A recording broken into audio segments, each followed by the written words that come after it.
ভূখণ্ড নয়, সমুদ্রে ভাসছে আস্ত একটি বিমানবন্দর।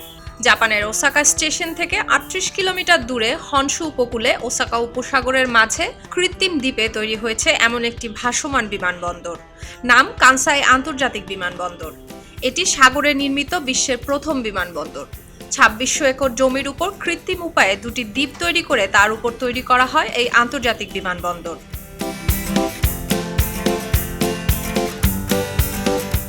কানসাই আন্তর্জাতিক বিমানবন্দরের দুটি অংশ রয়েছে।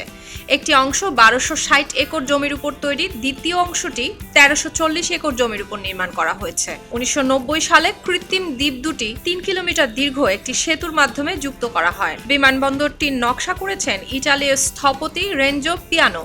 ১৯৯৪ সালের ৪ সেপ্টেম্বর কানসাই বিমানবন্দরের উদ্বোধন করা হয়। বিমানবন্দরের কৃত্রিম দ্বীপটি লম্বায় ৪ কিলোমিটার এবং চওড়ায় ২.৫ কিলোমিটার। এটি এমনভাবে নির্মাণ করা হয়েছে যাতে ভূমিকম্প বা টাইফুন কোনোভাবেই আঘাত হানতে না পারে বা ঝুঁকিতে না পড়ে।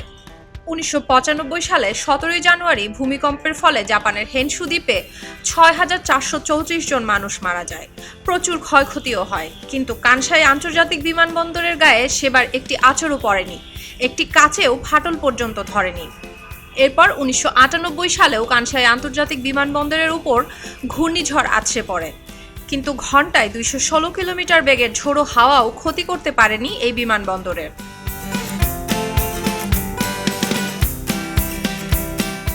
এই বিমানবন্দরটির টার্মিনাল ১-কে বিশ্বের দীর্ঘতম বিমানবন্দর টার্মিনাল বলা হয়ে থাকে, যার দৈর্ঘ্য ১.৭ কিলোমিটার। ২৫.২ মিলিয়ন যাত্রী পরিবহনের মাধ্যমে ২০১৬ সালে বিমানবন্দরটি এশিয়ার ৩০তম এবং জাপানের তৃতীয় ব্যস্ততম বিমানবন্দর হিসাবে মর্যাদা লাভ করে।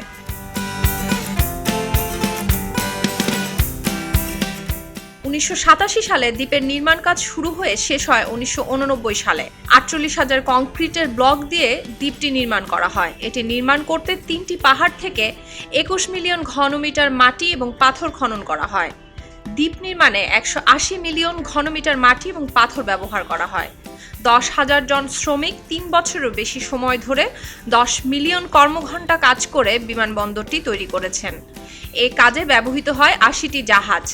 ১৯৯০ সালে $১ মিলিয়ন ব্যয় করে রিঙ্কু শহরের মূল ভূখণ্ডের সঙ্গে দ্বীপটি সংযোগ স্থাপনের ৩ কিলোমিটার দীর্ঘ একটি সেতু নির্মাণ করা হয়। ২০০১ সালের ১৯ এপ্রিল কানসাই বিমানবন্দরটি আমেরিকার সোসাইটি অফ সিভিল ইঞ্জিনিয়ার্স কর্তৃক সহস্রাব্দের স্থাপত্য প্রকৌশলবিদ্যার স্মৃতিসৌধ পুরস্কারপ্রাপ্ত 10টি কাঠামোর মধ্যে একটি হিসেবে বিবেচিত হয়েছিল। তবে সম্প্রতি বিভিন্ন কৃত্রিম দ্বীপের প্রতিনিয়ত ডুবে যাওয়ার ঘটনায় চিন্তায় ফেলেছে জাপান সরকারকে। তাহলে কি এই বিমানবন্দরটি কয়েক দশকের মধ্যে সমুদ্রের তলায় চলে যাবে, নাকি এর বিকল্প হিসেবে অন্য কোনো ব্যবস্থা নেওয়া হবে? সুলতানা দিনা, খবরের কাগজ। এলো খবরের কাগজ, নিখাত, নির্ভীক, নিরপেক্ষ।